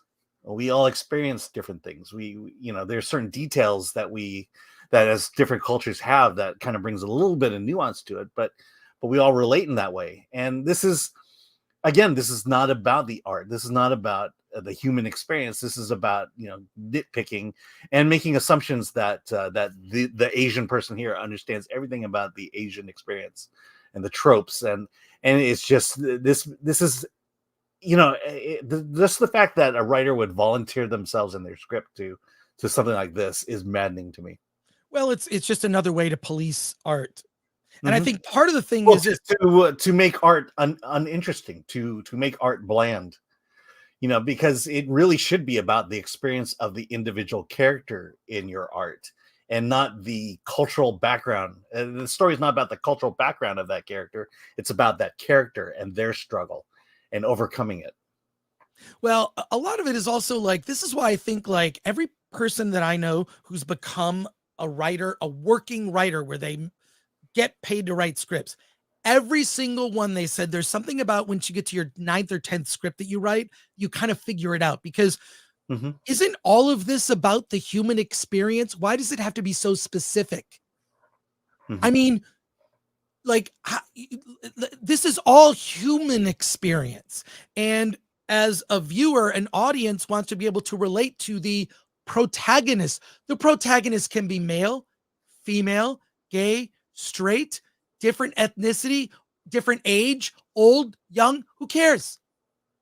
And I think that really to write about the human experience, maybe you need to have had some experience. Yeah. We're gonna continue. We're gonna continue with this, and we're gonna go to your comments. I'll make one last quick comment, but this is what I see is this is a validation session. It's where 5 people get together and feel validated because they can look at a script and say, "Oh, hey, I can comment on it with some kind of authority," when they probably really can't. And it makes us. I'll be honest with the D-Files. It's nice to get invited on people's shows to talk about it. But again, I'm just the guy who's collecting the data and talking about it. I never worked at Disney. I'm not an animator, but I feel like I have some empathy. And quite frankly, the validation feels great, but I have to step back and realize that, I'm still me, and I'm not exactly the greatest authority on things, and I can recognize that. Okay. Here's the other thing: if you're gonna comment on the sensitivity, are you gonna be sensitive to, say, an experience of being white male and pale? Yeah. I mean, it's just where I feel like the sensitivities only go in one direction. That is what's being implied, is the sensitivities only one way. I really notice it in a lot of films where there are parents in movies. I notice this just a lot when I'm just like, that doesn't feel authentically you know, like this is not what a parent would do, or a parent, like I see that, but just because like, Yeah. you know, I don't know. Or That's husbands and wives, you know, I Same. mean, Same. that goes all the way back to the Flintstones, you know, Fred Flintstone and the honeymooners even, you know, Right, where the female always has to take that kind of dominant position, but from a passive aggressive standpoint. All right, let's continue with this. The video is 45 minutes. I don't know how much we'll get through, but let's Let's not go through the whole thing. Yeah, and like Michelle was saying too, I think like sometimes the sensitivity read can add the nuances to certain like situations in the story from a specific perspective that's not your own lived experience. All right, cool. We don't necessarily all have, like, I love if we all weigh in on every question, but it's not a requirement. I just didn't want to like move on before everyone had a chance to answer. So just so everybody knows. Okay, awesome. So groundwork set. We all know what this is. Now to get into it. So this was kind of implied in y'all's answers to that first question, but what, in your opinion, writers or projects should seek out a sensitivity read? Is this something everyone needs, or are there certain topics or certain projects that lend themselves more to needing? Well, if you're white male, the answer is yes. Yeah, I'd say, I mean, ideally, if you have the resources to get, especially from professionals or people that have had those experiences, I mean, why not? But as the team mentioned earlier, yeah, it's, you know, race, gender, sexuality, economic standing, communities of faith, anything that involves, I think, any like polarizing opinions or just everything has differing opinions. So yes. I think part of what this is, I mean, there's already a whole industry surrounding readers, right? You can get feedback from a reader. I would want feedback from someone who reads scripts, who's actually had some kind of success in the industry, had a long list of credits, and has sold projects.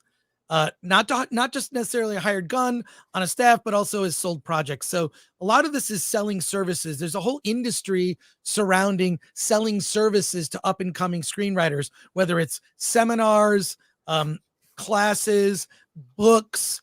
I mean, there are more screenwriting books than there are probably any other type of like category.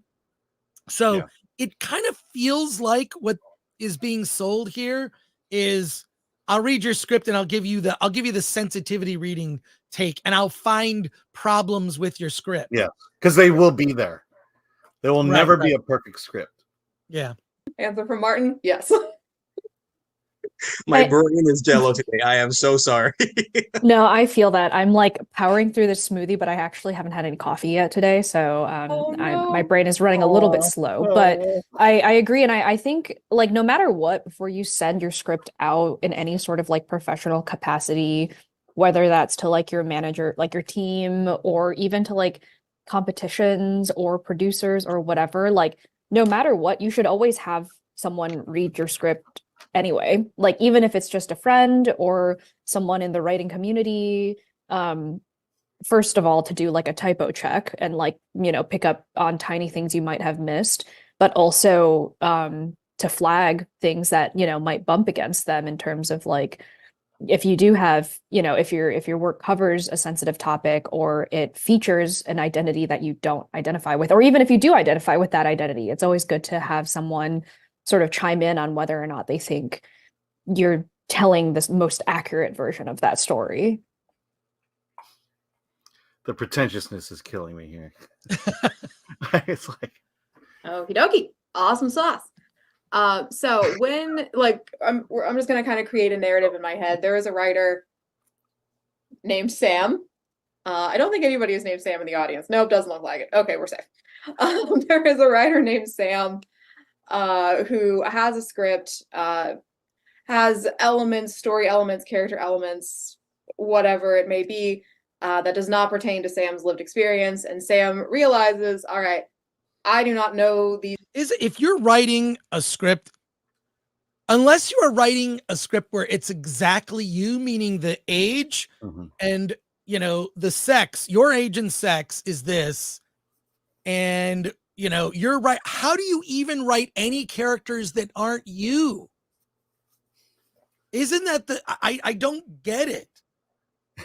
There's a preoccupation with this.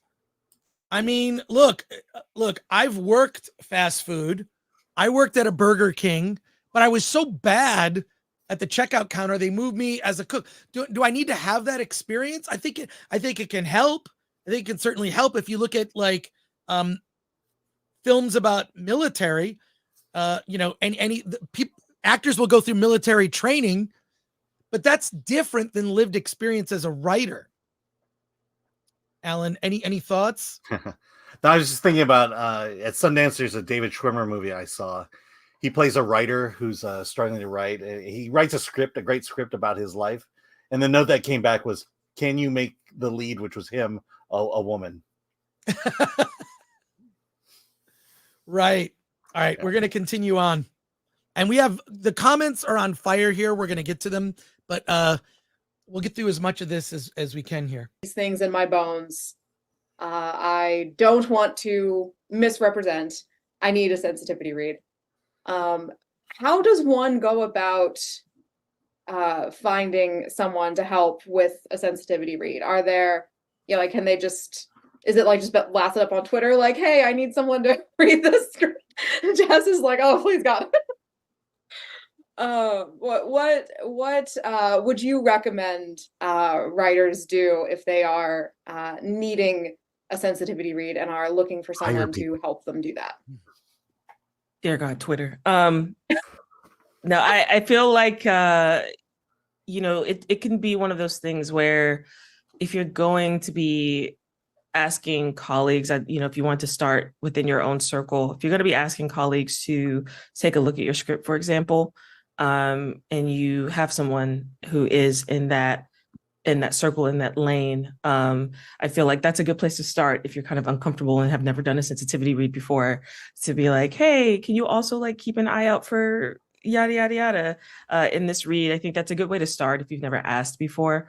And if you're looking for something specific and you don't really have anyone in your circle, I think it's an okay thing to reach out and try to get some word of mouth and see if anyone knows of anyone. I think kind of start in your circle and expand if you aren't quite sure where to look.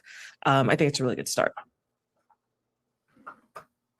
The old, friends of friends. Like, does anybody know somebody who knows somebody? So you'll just have like random people like, I need to find someone who is the group that there may be an issue with. I also think that takes it takes a little power away from the director and the casting, because you don't know, you might, as you pointed out, Alan, you might write a script and you're like, well, this would be, and also there are a lot of inconsequential roles in movies sometimes where it's just like person behind a desk at a hotel, which is always best. Cast Paul Rubens. He's very good at playing a bellman, right? Or what was it in Pee-wee's Big Adventure. Yeah. Pee-wee's Big Adventure. What does he play? He plays the bellman in his plays movie. the bellman. That's what it is. In the movie of his life. Yeah. But you know what I mean? It's a lot of inconsequential. Does it really matter? Like, whatever. You cast some roles, get cast differently. Oh, this will be maybe better as a woman sometime. That stuff does kind of work. In the script, and again, I'll just reiterate the story. Sorry. Yeah, the Asian woman in the top right, which she understands the entirety of Asian experience. I don't understand the entirety of Asian experience. Well, that's the thing is a lot of people, and this is the thing, this because you get lumped in a group. Alan is Asian, but there are so many differences with, even with white people. Her name is Michelle Shu, spelled Hsu, and she's a staff writer on The Power, which is a streaming series on Amazon that I've never heard of, but it's a recent show. So she has legit credits. Or but the thing is this, Well, all I know is this, there's a dramatic difference between someone who's Japanese and someone who's Filipino. The food is different. The cultural experience is different, and that's fine. And I actually personally like movies that lean into cultural experiences. But all of those, every single one of those, need the spine of a story. Right. Every single. Honestly, this should be the last step of the process. Write your story, completely flesh it out. And then if you have a character who is Asian or black, maybe go to them and say, does this resonate, or does this, am I, maybe the use of the N-word is not good here, or but this just annoys me so much. And the fact that you're subjecting yourself to it, or that someone you have the chance to write a feature film, and now you're giving it over to a group like this and letting them rip it apart, and they will rip it apart. They are paid to rip it apart. They are paid to find your racism, your inherent racism, no matter who you are, or genderism, or whatever. Well, it's like what I've said before. I gotta tweet this out or so. It's sort of like the people that look at everything and like everything is woke. This is woke. This is woke. Not everything's woke. At the same time, not everything's racist. Yeah. Okay. Street signs might not be racist. Traffic lights aren't racist. Well, we're treating it like grammatical proofreading. Right. Grammatically proofread the yeah. Yeah, now culturally proofread it. You're supposed to look for detail when it comes to commas, periods, verb, subject, verb agreement, but that doesn't apply here with culture. Let's continue until they wrap up this topic, and there are other topics. We may not get to everything in this video. We might have to save it at 45 minutes. No, let's not get to everything in the video. Yeah, I always wonder. I know for me, I've started having more of like offering this as like a consultation too, like for professional services. It seems like sensitivity. There it is. I'm going to offer this to you as a consultation service. Look, all I can say is this: there are so many services for filmmakers after you've bought the book and done the seminar and done this and done the reading, and now this is like another thing. I kind of smell another grift, you know what I mean? Like everything from intimacy coordinator to COVID compliance officer. Is sensitivity reading another grift? And the thing is this, the person who sent this to me is a very experienced writer who was concerned that new up and coming writers are getting bad information from people with very little experience. So they're not even being mentored by people who really have real useful knowledge. Yeah. We'll continue here. Readings started more in like the publishing side and more for like prose. I've also seen it. I use more like identity readings, which I've seen around as well. So, also you can always kind of Google, and there's, especially in LA, I'm sure a lot of consultants who may also specialize in a particular identity rather than trying to represent everyone as well. But what Jess was saying too, there's so many writers groups and Facebook groups that even if your own circle doesn't have it, you may be able to just be like, hey, do you know someone who has done this in the past or is doing it? Especially if you can pay someone for their time. If you don't know them personally, is always really important. I think that's fair. I would imagine And, people should does always he be take compensated for their PayPal, time in or- some. Wait, what'd you say? Does he take PayPal? Or... Yeah. Okay. Going on. Way. And if it's, just like a good friend, then maybe you could get away with like, I'll take you out to dinner. But, in some way, you're asking someone to help you better your story and better your craft. And, you should show them that you respect them and their time.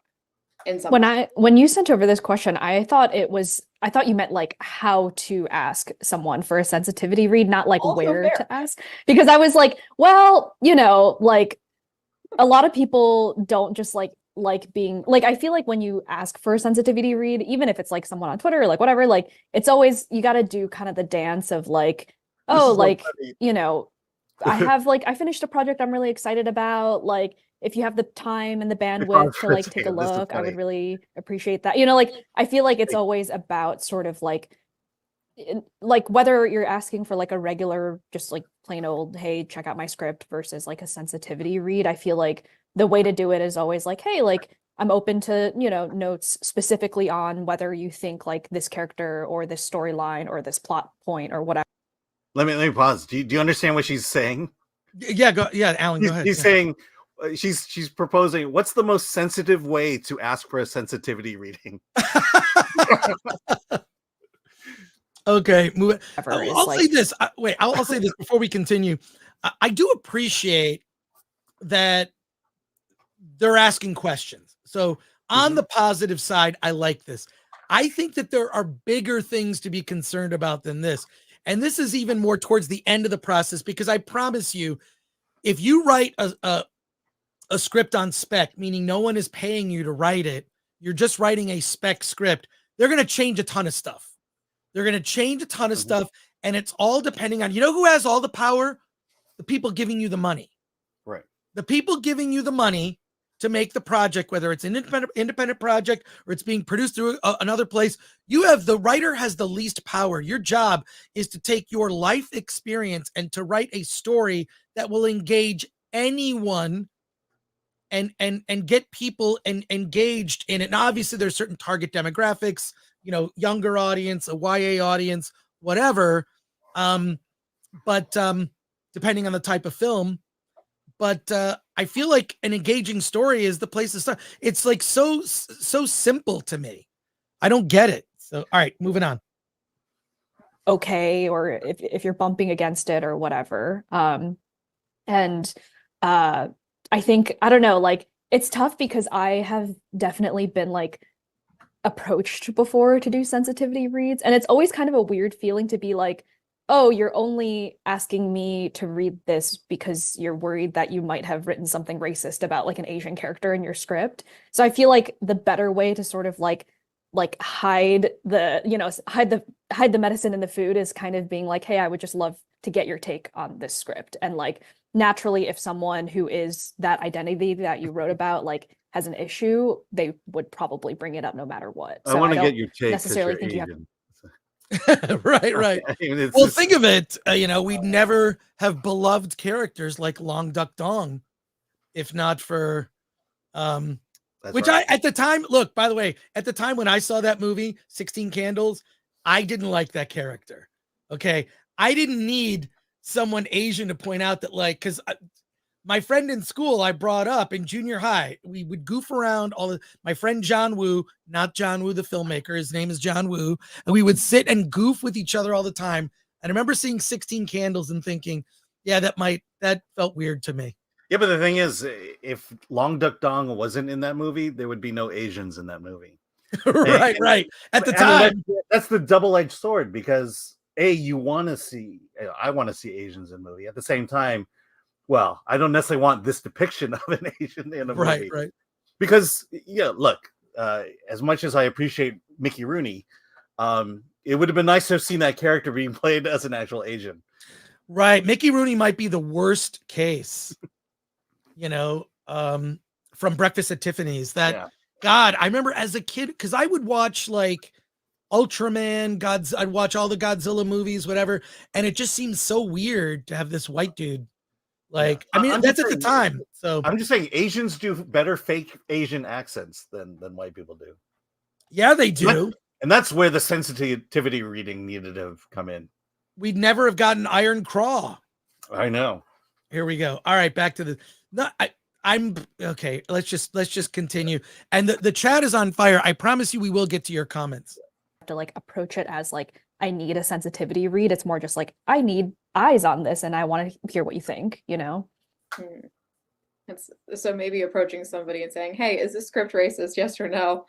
Not a great move. Right. Bad move. Well, it's almost kind of like you're telling on yourself before you like get someone to read it, like in a weird way. I don't know. What is it, the saying? Like, if you have to ask the question, you already know the answer kind of deal? Yeah, or like I don't know. It's like, don't do a sensitivity reading. Huh? I mean, they're like, well, if you have to ask, then you already know the answer. Then why are we doing sensitivity readings? Because, you know, if you have to have a sensitivity team go over your script, then it must be racist. So you might as well throw it away before you even have to do it. I just think this all comes down to life experience. Yeah. Well, it comes down to life experience. To me, but this whole thing is just showing you how much of a downward spiral this entire discussion is. The fact that we have to do this, the fact that you know, that if you have to have sensitivity reading, that means you're a racist. So should we even do this? And then it just becomes this circular argument that again is the reason why I keep saying that this is maddening. This is absolutely maddening. Right. Okay, let's continue. And here we go. I think it's because it's like if you're kind of already like putting circles and flags around it, then I feel like people are going to be like much more aware versus like if you're just like, hey, I want to know whether or not you think this is like authentic and like real. I think that the response that you might get would be different than someone who's like specifically looking for that note. I don't know. All fair. All fair. And I do appreciate that you interpreted the question a little bit differently. That is also great. Yeah. It's not I didn't know what I intended. You're at the questions, validator but now. That's the self-deprecating white girl from Oklahoma. Yeah, because she's the target in this whole discussion at the moment. Yeah. Anyways, sometimes I don't. All right, so on to the next one. What sorts of feedback can one expect, if not, from a sensitivity read or just a read in general, wherein you are dealing with character situations, et cetera, that are not your own lived experience? I always tell people when they ask me to look out for stuff, just to prepare to be a little uncomfortable. Because if you are immersing yourself somewhere where, you haven't had lived experiences and you're not quite sure about it, just prepare for some hard conversations if you're not comfortable having those deep conversations or those types of conversations, because the type of feedback you can get will be ranging from small biases to very deep flawed character feedback, that some your first instinct may be to take that as an indictment on your skill as a writer, but that's not it at all. So be prepared to be a little uncomfortable and be prepared to have conversations about the why of the feedback and and be prepared to ask questions. Be prepared to ask questions if you don't understand a particular bit of feedback, because I don't necessarily think when you're getting notes from a sensitivity read, it should just be here's the feedback. I think you should be able to have these conversations and understand moving forward why notes were given. So that's one of my biggest things, is just be prepared to be a little uncomfortable. And I love that That's word how I also, feel, Jess, uncomfortable, because I feel like that's the biggest part of sensitivity reads, is you're going to hear things that you probably are not going to like, but it's important to reshape in the experiences of maybe other people. I was going to give a quick example of, I was on a show once where someone wrote something that was racist and they weren't understanding initially that it was racist, so they we had to kind of go through the process of explaining, like, hey, this word in particular, when referring to like Mexicanos, is a derogatory X, Y, and Z. But it's, I think, also being willing to learn is one of the most important things, to be able to sit there, and sometimes you have to take it on the chin. You say, yeah, that was kind of awful what I wrote. Again, it's not a maybe direct reflection of who you are as a person, because we're all constantly learning, but I think being uncomfortable but willing to accept the information that you are given, and reshaping who you are also as a person, not only just your writing. This isn't writing advice. This is a struggle session. Mm-hmm. What if you have first of all, if all of your characters in your script are supposed to be good, upstanding people that act perfectly all the time, that is the most boring story ever. Sometimes you have characters who are horrible human beings. They recently cut a scene from The French Connection because Gene Hackman's character is a bad cop. He's a bad person. He is racist. Are there to be no racist characters in film and TV anymore? Like, I don't get it. Like, well, are there to be no flawed characters in movies? Right. I mean, the whole thing, like trying to remake these. This is why this stuff is so boring. Anyways, we're a third of the way through this. I don't know how much. I don't know how much more of this I can take. Yeah, let's go to your comments. Let's end it soon. I think what we're gonna do. We're gonna end it there for now. Yeah, we're gonna end it there for now. But we're gonna go to your comments and questions. And our entire audience breathed the sigh of relief. Yeah, we're gonna go to your comments and questions here. We're gonna start with super chats, but I'll end on this. These are the people, these are the writers of the future. This is the future of entertainment. You just saw. Yeah. And they're being introduced bad habits right from the start. I think a good way to go about it is to not give a shit. And if you're going to get notes, the better notes are probably going to come from people, you know, that are giving you money. Not the ones you're paying money to be told that you did it, that you need to be sensitive. And the thing is, maybe live a little life before you embark on writing a story. You know, I think the best stuff, I'm sorry, we've never done this before, but if there was a survey of the best scripts that are written, usually written by older people who have life experience. First time scripts out of the gate that are good are rare.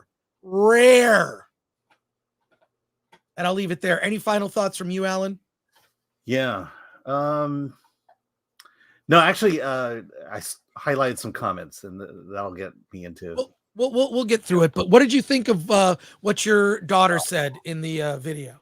Oh yeah, she needs to come home and bring honor to the family. All right, let's go. Let's start. We're going to start from the bottom up. We're going to go super chats to begin, and then we'll get to other comments if we have time. We got some time here, so let's go. Mexican Iron Man for 5. As a person of color, this is totally embarrassing. I think Hollywood is screwed. The future of writing is screwed, and our society and nation is doomed. Mm-hmm. That's the black pill there, man. Come on. And that's, what can you say? Hey, have fun in Vegas. Robert Sabato for 50 Swedish krona. Notice how they weaponize being uncomfortable to establish power over people. Exactly. That's what this is. It's a power play. You know, they're placing, as a sensitivity reader, you are now in the position of power, and you are able to judge the work of another person. And if you're lucky, they'll do something that's completely offensive, and you'll get to point that out and teach them a new lesson. That's what cults do. That's absolutely what cults do. MK Solid 82 for 199 says Bill Paxton's dialogue in Aliens will be gone. Game over, man. Love Bill Paxton. Pour one out for him. David Smart for 2. The future of entertainment is doomed. Benjamin Flensborg has become a YouTube member. Thank you for that. Mo Lester for 699 Canadian says, if you're a new writer and decide you need advice from a CW writer and writers who've only done stuff nobody's ever seen, maybe you shouldn't be a writer. Brian Smith for 5. How can these kids talk about lived experience when they possess so little life experience themselves? And Quarter Black Garrett, hey, is lived experience is redundant.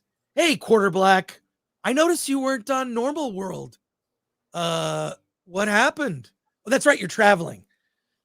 You're traveling. That's why you weren't on Normal World. I'm watching Normal World, and Sam Tripoli was on. Great episode. Love the show. Subscribe to Quarter Black Garrett for games, get a little gaming, and also Normal World. Thanks, Quarter Black. Can't wait for FNT. JTPRX for 5 says, like, that was the worst, like, Asian-like representation. Like, really? Andy, member for 15 months, says, Hollywood has been losing money, but don't care. Are they compensating losses with money coming from other companies that pay for their woke propaganda? Well, there you are. And from Rumble, Aid Ellis 24 says, these people live their entire lives complaining to be uncomfortable while living in the most comfortable time in human history. Truly the most comfortable time. Hey, thanks, bro, says Quarter Black Garrett. Hey, thank you. Have fun in Orlando. It's the humidity. I don't know. I don't like humidity. No, this is a good time to be in Orlando. Right. Summer, you want to be there. MK Solid. Oh, wait. We already got that one. Where are we? The absurd hero. She couldn't write a question clearly. What chances she got at writing a script? I want to know where these people's parents have been. You know, the fact that they're so easily offended. You know, by the littlest thing, by things that are not actually offensive. I mean, you know, where are they to toughen them up? Where are their parents to toughen them up? and where are their parents to tell them that that's really not racist, or that's more ignorance of someone not knowing your culture well enough, and to just kind of roll over and I don't know. I'm just lost with this generation. John Manilang for 569 says this sensitivity training video has more likes than an average Film Threat stream. Like, yeah. JB's spooky review for 2 Canadian. I'm a shit writer, but this is embarrassing. I hear you. Lover of Green for 5. Have you seen Gary's video on Hollywood DEI? It's glorious. Yes, I saw it. I'm in it. Alan's in it. In fact, I saw a rough cut of it. Who knew that a former crack user would be an important prophet against wokeness? Gary is going to legally change his name to Nerdstradamus. That's what I'm told. Robert Sabato for 50 Swedish krona. There's no way that a black woman knows the experience of actual Africans, nor do the 3 white people know the experience of Eastern Europeans. Fair point. Well, let's put it this way. Robert. In Africa, not everyone living in Africa has the same experience. Right. Same thing with South America. To say that it's one homogenous Latino experience is a false narrative. Default name for 5 says, going forward, a Robert Ludlum needs to live as a Jason Bourne. Fair. I'm just getting to the supers, and then we'll go. Hey, Dark Sith 87 member for 15 months. Why are you torturing us, Chris? We don't need to see the rotten meat when we all get the shits from eating the sausage they are making with it. Well, yeah, but you need to know why everything we love is crap now. This is why I wanted to show it. I mean, we went a little longer, like 15 minutes on it on the video, but I wanted to show, like, when we talk about the new up and coming writers, you're looking at that group now. This is who they are. And I think it's important to see it. I'm going to go through as many as possible here. Men are speaking. The death of creativity is having to ask permission to pursue creation. Sanitization is sterilization. Yeah, we need to listen more to Men Are Speaking. That is very wise. President Jesus, Emma Stone played an Asian. JW says, not only did she play an Asian, she played an Ng. I'll point. There you go, an Ng. Yeah. JW says, I learned more from Chris Gore than this writers panel. Oh, well, thanks for that. Leo Cody says, this writer would be lost without the word like. It did get a little grating. Next comment, but like, how do I get a job like intimacy coordinator? Like, I think I could do that. John Manilang, life is full on unexpected insensitivities. You cannot control the freaking world according to your sensitivities. Or yet, you could not overreact to an innocent comment. Right. Pyrene Dream says group therapy is not a writer's group. Golden Spider Duck. God, I have been in so many Zoom calls like this. This happens a lot. Suns and Shadows goes on to say, write what you know, you research what you don't. Bingo. Write what you know, research what you don't. And there you are. The Introspect M says, whatever happened to the idea that art was meant to be provocative? Dead. Lady Muck, it's about control. Yep. Shanatsky, I despise people trying to tell me what I am allowed to write based upon where I was born. Pyrene Dreams, they are not human. They are NPCs wishing they were player characters. Mexican Iron Man, these morons on screen make me ashamed to be a person of color. No. Is that me or is that Chris? That's it. Is it okay. Are we okay. Well, let's just finish that. Mexican Iron Man, these morons on screen make me ashamed to be the person of color. No wonder white liberals think we are stupid all the time.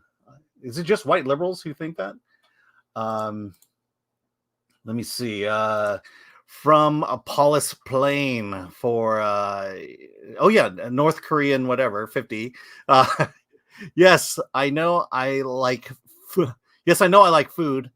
Like it's so good. Like it's like. Very good. And then let's see. This is what happens, Larry, for $9.99. Thank you. You're welcome. Let's see. Let's go through it. I'm sure Chris will pop in once in a while. Let's see. Lady Hawk. Sensitivity reading equals struggle session. Yeah, I mean, I could tell you one day about a struggle session I had to go through, and thankfully it wasn't for me. But you know, it's okay. I'll talk about this one day. Burnt umbrage. God, these people are so self-inflated and condescending. Yeah, I agree with you there. Transitional ape. Make sure there's nothing interesting left. I mean, that's the thing I get from this the most is, you know, the more it's the killer creativity.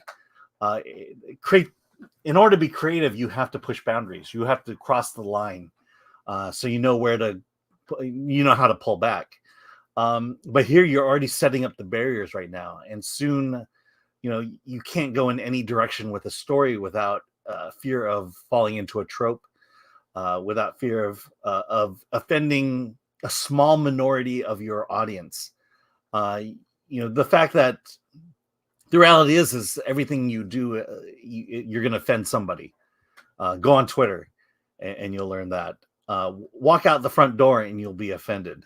And sometimes being offended builds your character, makes you a better person. And, you know, so there we go. John Odom, is this the Clockwork Orange treatment? That's what it feels like. Let's see. Pyrene Dream. You are worried about tropes and stereotypes when all you manifest are meme generation engines. Yeah.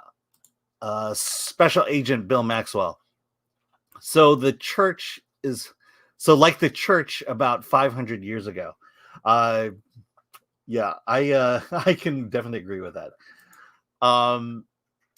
Yeah, I mean, even that whole session right there that we saw, I've been back in the 80s, there were a lot of cults that I had not been involved with, but I know people who were in sessions like that, where you kind of get in a circle and someone in the circle says, one of you has a sin that you're struggling with. And of course one of them is. And then it just becomes this session of excising that sin. And then giving them advice, you know, this is what you need to do now. Follow my advice. And there's some kind of power that occurs within the leader of that group that to be able to control someone, and using guilt and manipulation in order to get that control. Hey, welcome back, Chris. My apologies. For reasons unbeknownst to me, all the power went out in my place. All of it. And I don't know what happened. So very bizarre. Very bizarre, but I'm back, and my apologies. I assumed you were reading the chat. Let's continue reading the chat. My apologies, people. Could you unstar the ones that have already been read? I did. Yeah, they're gone. You've unstarred them. All right, let's continue. So Mexican Ironman, welcome to our new show, Emperor Ng Live. Yeah, there we go. JTPRX says Chris has been canceled, but they can't cancel Asian Alan Ng the Merciless. That's right. I'm bulletproof. Triple Threat 305, Kathleen Kennedy sent a hit squad to Chris's house. John Sullivan, none of these people have ever opened a comic book. They spend all day on Twitter. Crit Nature says that's why you research and do your job as a writer. Yep, A Boy and His Dog. It's called imagination and empathizing. Putting yourself in the shoes of others. As actors do, so can writers.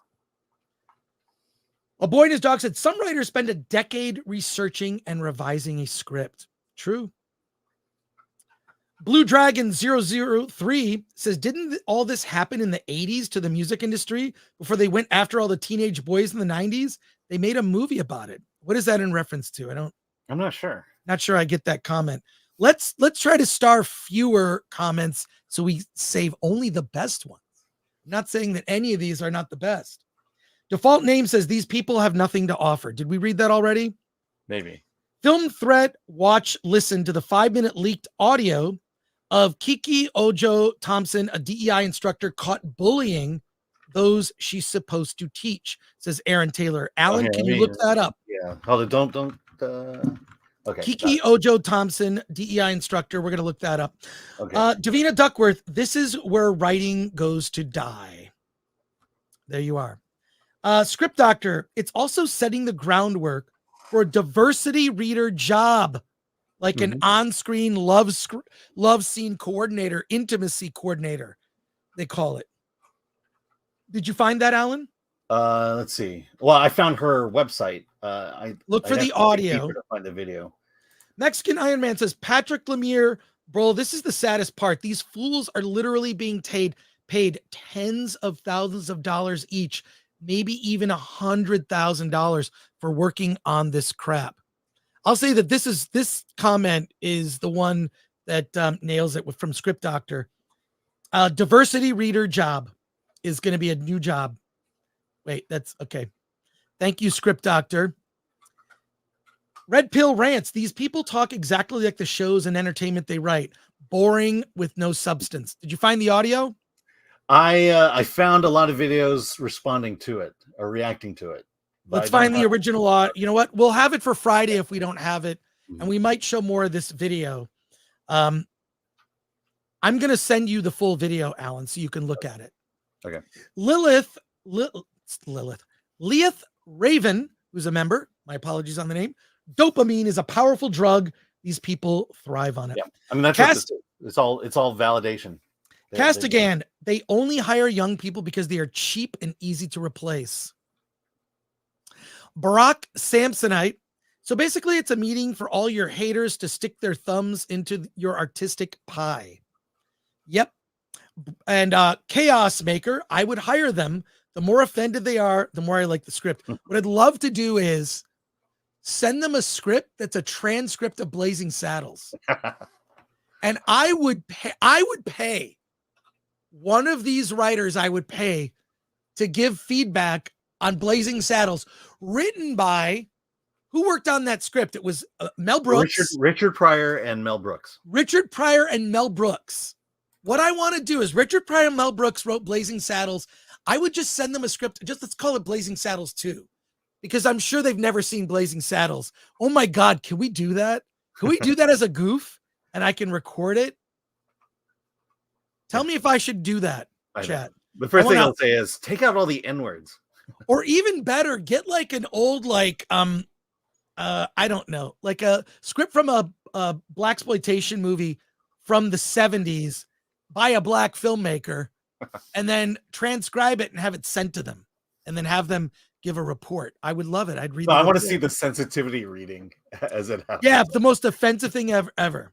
Solomon Thornton, who's a member, says, as a Gen Z myself, this is cringe to watch. Some of my college friends wrote scripts that are the opposite of sensitivity. You can't box creativity. You can't box fun and art.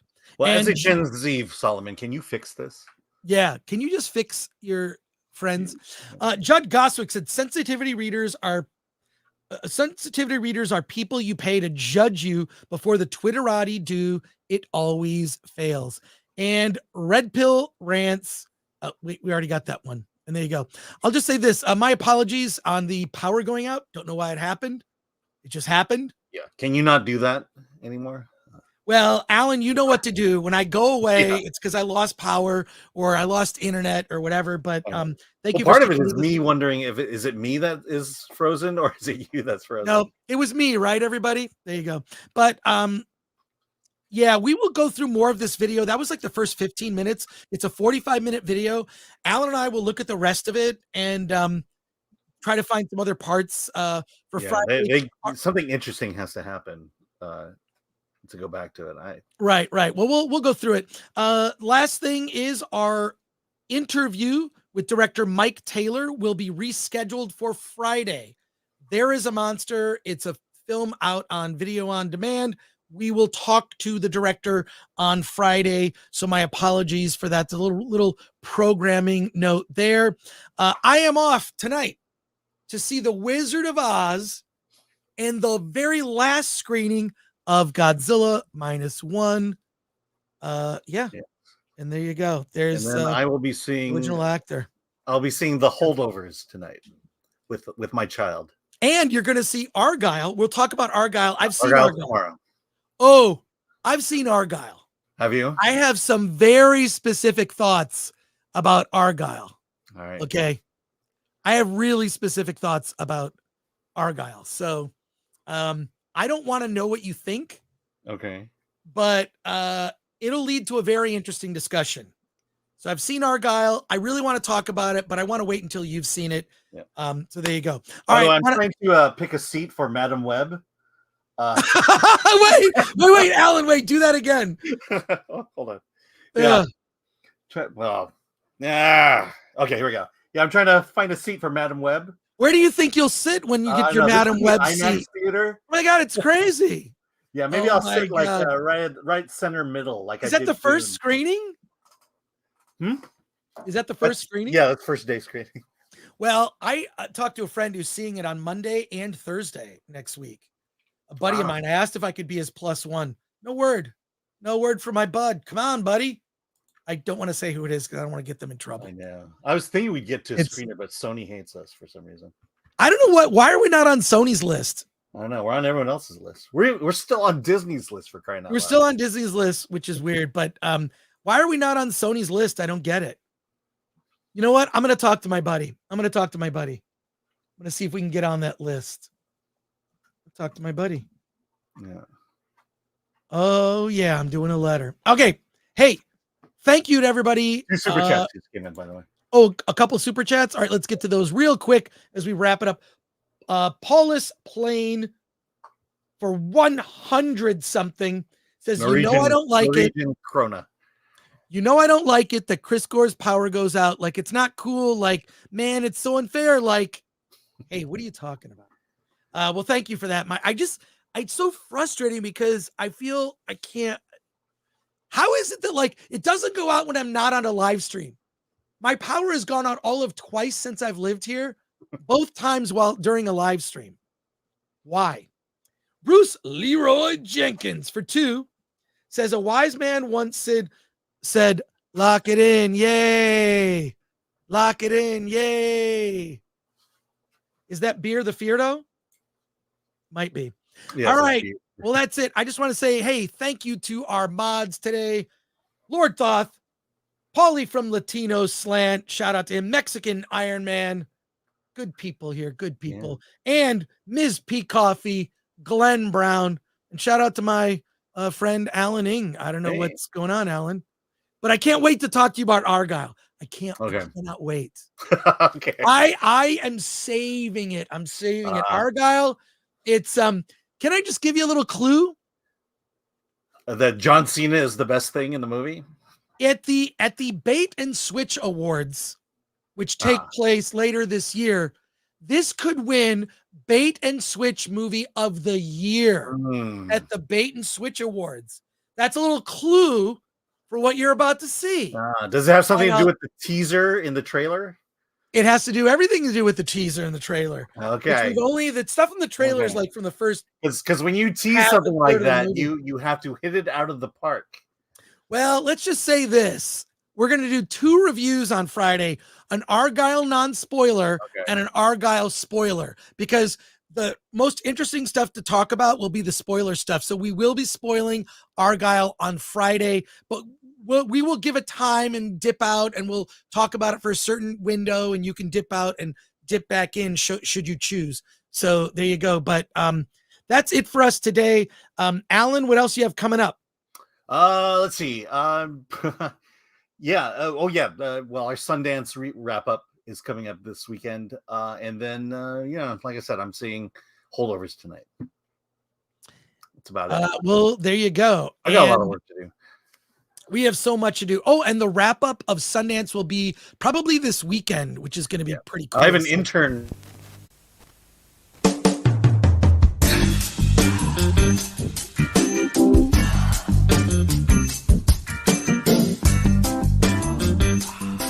Alan, we're doing this. We're doing it right now, Alan. I'm gonna tickle you with my lightsaber. Ah.